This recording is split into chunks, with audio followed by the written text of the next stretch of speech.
Gonna try and keep it brief again. Don't have much time to run on this, but, first of all, yeah, nobody in space going down again. Toei is being a major dick about this, and they've done this probably more times than any other video I've actually put up for a while. So, yeah, I'm looking for ways around that. But onto the subject of Lupinranger versus Patranger. Definitely a fallout from last time with the teams and the relationships. I think the best way to summarize it is Tsukasa slapping Keiichiro for his conduct and his obsession with bringing the Lupinrangers above everything else. And it makes him reflect on how he acted before he became envious, and I believe that is the best way to describe his current actions, of the Lupinranger getting all the credits of being the heroes. So his motivation isn't so much arresting them because they're thieves and thus criminals, even though they really aren't criminals. They're retaking something that was stolen from other people. But, it being about his own pride and how they were seen as the heroes and the Patranger were themselves seen as the useless ones. And it's not so much him getting over that, but the show pretty much resetting the status quo where Keiichiro needs to be more aware that he can't keep obsessing over the Lupinranger like this, which is the same thing we've gotten with him a couple times now, so the show feels like it keeps repeating itself on that point. This is not the first time they've done this with him. But I think it finally might have struck a chord with him, considering Kairi's reaction to Keiichiro from last time, and him saying that they were nothing more than criminals and not understanding their own motivations for this. So, yeah, back and forth a bit. Kairi, however, seems to have not held a grudge from last time, which is baffling, because, you know, he got really pissed off at Keiichiro's conduct towards them last time and calling them out. So I felt like there should have been some fallout or reactions to that just never ended up happening, which is unfortunate.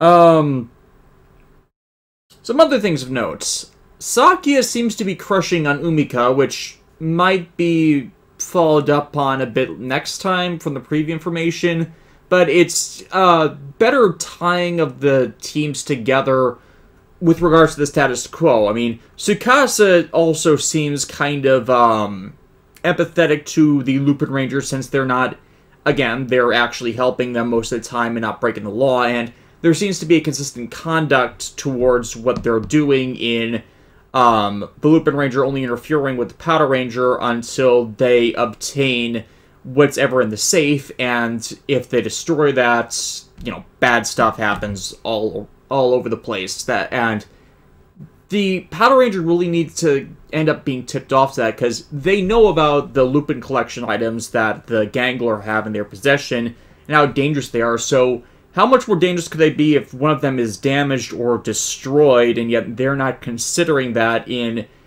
how they only seem to delay the defeats of the Gangler until that item is obtained. So they're like, sometimes feels like there needs to be more information sharing between the two groups on these matters, or because honestly, the Patranger destroying those things, I'm hoping actually we get to that point with one of these and how more dangerous it might be. Though, we get a few more teasings of the bigger status quo here, in that Zamigo Delma, the as of yet unseen higher-up commander of the Gangler, has kind of made his appearance, and we're pretty much certain by this point that he's the monster that actually was responsible for killing the Lupinranger's friend, simply from his whole spreading ice motif.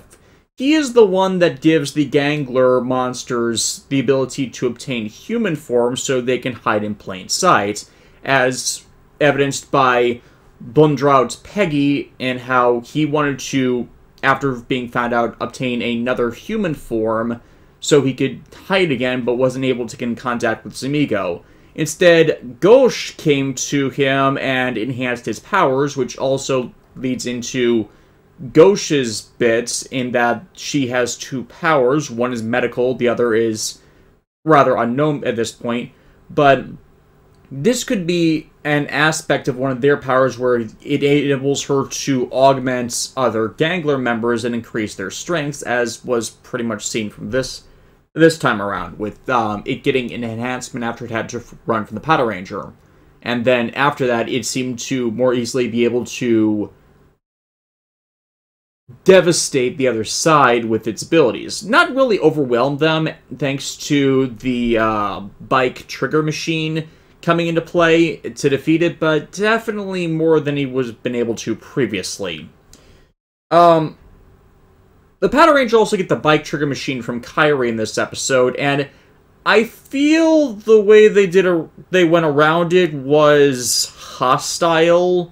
Because how the Patranger get it is the good striker steals it from Kairi and then, you know, gives it to Keiichiro. And that is probably the wrong way to go about it. I feel that had Kairi... You see, the situation was Keiichiro takes a blast from the monster and, despite being hit hard by it, resists letting himself fall, or when he's knocked into a pillar, letting any of the debris fall to the floor, and in fact struggles to hold it up because there were people caught in the crossfire, and even though there was literally no way Keiichiro would have been able to know that at all in any respect, which, again, is the failure of the directing of this show, in that it doesn't give you these tells for these details, and there is no literal way the characters themselves would have known without those cues.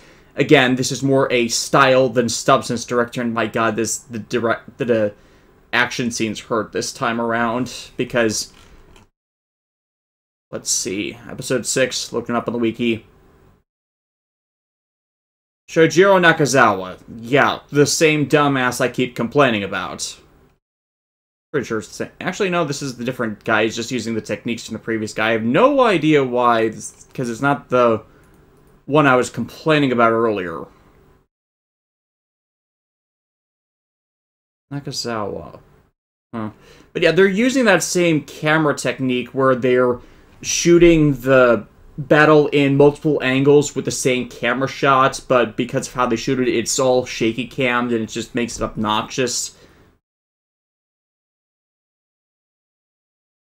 Yeah, Terihaki Sugihara was the one I was complaining about before. But, yeah, it's not pleasant, and the director leaves no cues that, there was any bystanders that Keiichiro was protecting. Now, you can have something of a good reveal with that if you do that, if you proceed it correctly, like, instead of having all his attention on everyone else in the battle, you had Keiichiro looking away previously until Tsukasa warns both Kairi and Keiichiro about the attack that's incoming, which Kairi dodges, but because if you had Keiichiro then having been forced to look away and seen them and related to him the attack coming, then you have the defense of Keiichiro defending against instead of evading it to block the attack and everything that results. Then from that cue, Kairi hands over the biker trigger machine and admission of that he lost because he doesn't want any innocent people getting caught up in this either due to their own trauma. That would actually work to better bridge the divide between those teams and a further showcasing that despite the Lupinrangers' tactics and actions, they're not actually bad people. Instead, it feels more like they're continuing to build antagonism by Keiichiro then getting the mistaken idea that despite their claims to the contrary, they don't actually care about people. So, again, you have means by which to resolve the conflict between the characters while still keeping them as rivals and possibly get a better working relationship together, but they're not using them because they have to be fighting on opposite sides, so you have to keep them in conflict. I mean, Super Sentai has been missing character conflict for a couple series where it really should exist, but this is the one where they're going about it the stupid way, because the whole cops and robbers dynamic that they're trying to copy from the Lupin the Third series, they're missing the fact that there is respect between the two sides in the rivalry. Despite Zenigata constantly chasing after Lupin because it's his job, there's not actually a malicious hate towards him beyond the... there's no hate in Zenigata directed at Lupin the Third beyond, you know, professional ire of him being a thief and it being his job to catch the thief.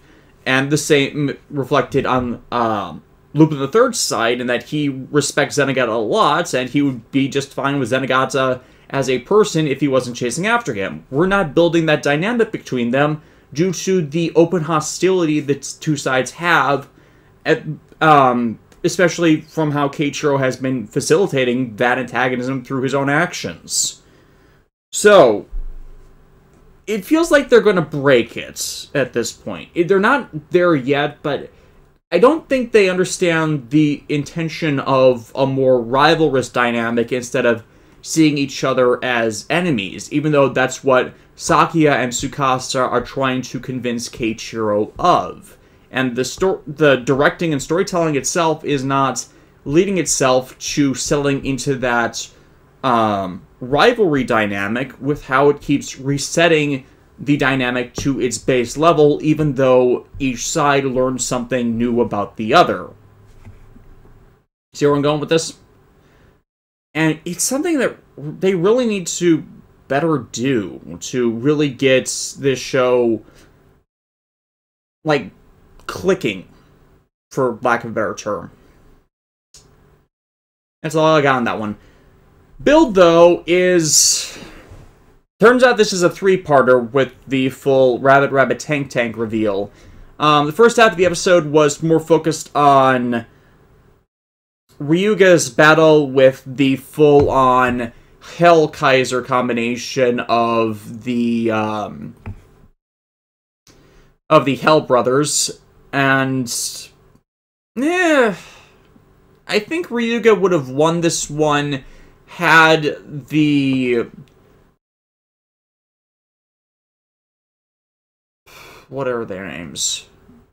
Had Fuwashio not tricked him into thinking that Rai was going to be executed by Saito if he didn't win. It's pretty much certain that Ryuga would have fallen for that. He even admits it himself that he's angry that he fell for it, but he's not holding against Fu because it holds him up as a more moral person. And honestly, I think this is the best way they could have gone about it, in that Ryuga took a dive just in case because of his own experiences, and that basically the win being a manipulation by the other side. Ryuga's not exactly an idiot for what he did, as it's showing more of his compassionate self, but he nonetheless botched it. But hey, it's a good lead into letting Sento show off Rabbit Rabbit Tank Tank, and starts off with Sparkling, which he knows can't keep up with Gentoku in his rogue form, so it's better than starting off with a mishmash of the other full bottles, but basically then it's just Gentoku criticizing Sento as being the evil that started all of this, and how Sento can't do anything without Katsuragi's inventions, even though everything that was Katsuragi was wiped away. He's basically stuck on, not exactly the past, but he can only use the creations of his former self to do anything. And then it's all about Sento showing his own genius in creating something new that surpasses everything Katsuragi was able to create. Especially when he finally shows off the rabbit side of the system. Of course, then we get into the part where, the spy in their midst has delivered all the information on Rabbit Rabbit, with which to upload into Gentoku's Splash Driver to essentially make it immune to the power-up and be able to counter it, and that's pretty much where the episode cuts off. Them uploading that data after Rabbit Rabbit gets a initial showing from combat. And for the armaments, it's inconsistent with how it's been used for the rest of the series. And, like, the Rabbit parts manifest as a separate, carrier unit, kind of like the, Buddy Roids from Go Busters, or the Equipment Arm Gamers from Xaid, in that it manifests separately and then docks with the user into the armored form. And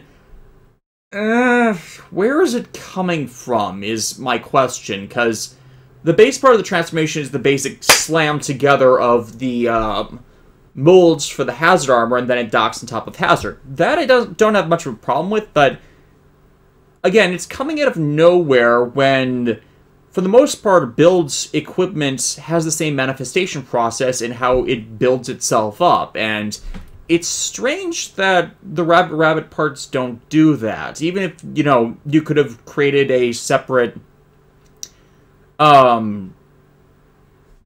molding press above the main Hazard armor, like, one on the outside that slams together into this basic Hazard form, and then slam the additional parts together, 2 layers of it. And yet, it just pops out of nowhere as a little hopping bunny. But the look of the suit itself is good. Its ability set is mostly good. The rider kick involves him jumping into the air, extending his leg like Mr. Fantastic, or rather more appropriately, Luffy from One Piece, and then the extended foot snapping back to bring him back and pulling the force in behind him. The problem is, what is keeping his foot, once it's extended, locked into position, so it can then pull the rest of his body back like a snapping spring? That's a bit questionable in how they present all of this, but otherwise it's a good snap kick finishing move. They also debut the Full Bottle Buster and how it just opens up and you can slot in full bottles into it, and unlike previous Superform cannons like Kachidoki's DJ gun or Drive's I'm forgetting the name of it off the top of my head. Formula Cannon, that's it. Which inserts the collectible gimmick of the series into it. It actually seems like it's kind of flimsy. The gun itself, the Buster mode itself, is on a joint, and it opens up the center of the cavity of the gun to slot in full bottles, which form the entire inner surface of the barrel. I don't think that's the best of designs for it, especially since that flipped open gun grip, so it's open because you gotta have it in cannon mode and then you close it to get in sword mode. That feels like it's gonna fall apart on anyone that's trying to play for it, at least for the representative of the whole toyeticness of the item. I think them going more along the lines of, well, just docking them on the outside and having the gun grip entirely closed so it could, you could put a supporting piece over the way it docks down, like, I know they've done this with one of their other weapons, but basically, so it has more structural support, would have made for a better item overall than how they've done it here. I'm really blanking on the sword that becomes a gun by just rotating the grip. They've done it before with a bunch of toys, and honestly, that's always been a problem with them, but they've better supported them in the past. At least on the design prospect. Bandai of America's not exactly been wowing us with the weapons this year, even though they seem to be one of the bigger selling points. Yeah, not much happens this time, again, because the entire emphasis on the episode is the big fight scene, and, well, it's hard to recap fight scenes unless they do them terribly.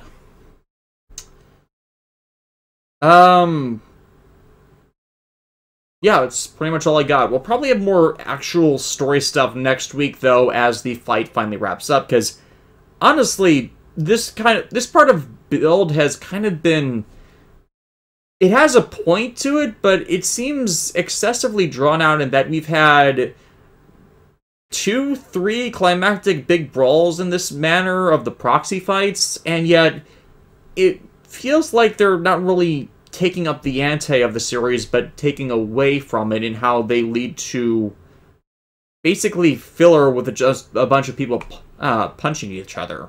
It feels like it's less interesting than the previous brawls or what other series can set up. But that's all I got for this week. And on Patreon this week, we'll be having the first episode of the review season that's not a remastered episode. And yeah, that'll be out next week for those publicly and whatnot. See y'all around.